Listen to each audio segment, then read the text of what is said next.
Bonjour cher ami, j'espère que tu vas bien. Bienvenue dans la chronique de la salle de bain. Aujourd'hui, je ne vais pas commencer par une histoire, mais ne t'inquiète pas, elle viendra plus tard. Aujourd'hui, je vais te parler de quelque chose qui est commun à tous les êtres humains. On n'y échappe pas, c'est inscrit profondément dans notre ADN. Aujourd'hui, je vais te parler de vengeance. Alors la vengeance, c'est quoi? C'est réparer le mal ou l'offense qu'on nous a fait en punissant l'offenseur, celui qui nous a fait du mal.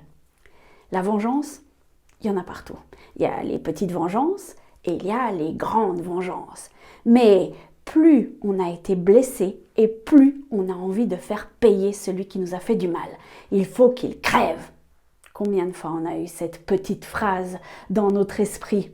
Alors peut-être que la vengeance, c'est quelque chose que tu pratiques, tu as l'habitude.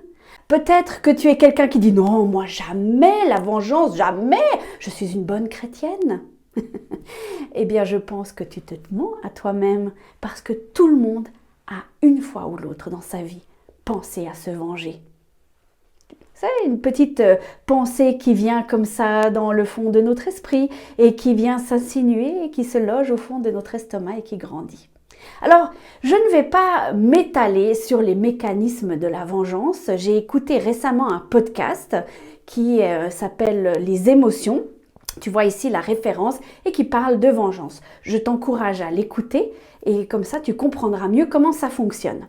Non, en fait, moi, ce que j'aimerais dans cette chronique, c'est te faire réfléchir. Est-ce qu'il y a une autre solution à la vengeance?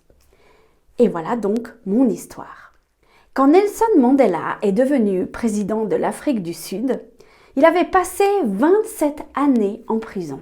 27 années dans une prison, pas du tout grand luxe, mais une prison sordide, dans une cellule, on raconte, qui était si petite qu'il n'arrivait même pas à s'allonger. Quand il est devenu président, il a un jour demandé à ses gardes du corps d'aller pouvoir se promener dans sa ville. C'est ce qu'il a fait, il est sorti avec ses hommes. Et puis à la fin de la promenade, ils se sont arrêtés dans un restaurant. Ils se sont assis à la table, ils ont regardé les menus, ils ont commandé. Et quand Nelson Mandela a relevé les yeux, devant lui, il y avait un homme qui mangeait tout seul à une table. Alors il a demandé à un de ses gardes du corps d'aller chercher l'homme et de l'inviter pour qu'ils partagent leur repas. C'est ce qu'ils ont fait, ils ont partagé le repas. Mais pendant tout le repas, l'homme qui avait été tout seul, il transpirait à grosses gouttes, il avait de la peine à manger tellement il tremblait. Il était vert, il était blanc et il n'a pas dit un mot et il n'a pas levé la tête de son assiette. Quand il a eu fini de manger, il est parti. Alors un des gardes du corps a dit à Nelson Mandela « Mais Madiba, qu'est-ce qu'il avait cet homme-là? Il était malade ?» Et Nelson a répondu « Non, il n'était pas malade. En fait, cet homme-là, c'était mon gardien de prison. Quand on m'avait torturé, qu'on m'avait fait du mal et qu'on me remettait dans ma cellule, je criais pour avoir à boire. Je hurlais pour qu'on m'amène à manger. Mais cet homme-là, ce gardien, il venait, il se moquait de moi et il me refusait à boire. Et pire, il urinait sur ma tête et il repartait en riant. Alors, quand je l'ai invité à ma table, je suppose qu'il a pensé que maintenant que j'étais président de l'Afrique du Sud, j'allais de nouveau l'envoyer en prison et lui faire subir la même chose. Mais la vengeance, ce n'est pas la solution. Ce n'est pas sur la vengeance qu'on construit un pays.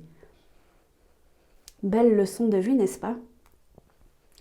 Alors je me dis que si Nelson Mandela, qui a vécu les pires atrocités, est capable de ne pas se venger, qu'en est-il pour nous? Très souvent, quand on nous fait du mal, quand on nous fait un tort, la première idée qui nous vient à l'esprit, c'est « je vais me faire justice, je vais me venger et je vais faire payer celui qui m'a fait du mal ». Et souvent, on se met à la place de Dieu. On pense qu'on est les super justiciers, les vengeurs masqués et que Dieu a besoin de nous. Eh bien, Dieu, c'est pas ce qu'il nous demande. La vengeance, ça lui appartient. Nous, ce qui nous est demandé, c'est de pardonner. Eh oui, pardonner. Et c'est ça la chose qui fera changer la vengeance dans ton cœur. Dans la Bible, Jésus, il avait cité ce verset qui dit « œil pour œil, dent pour dent ».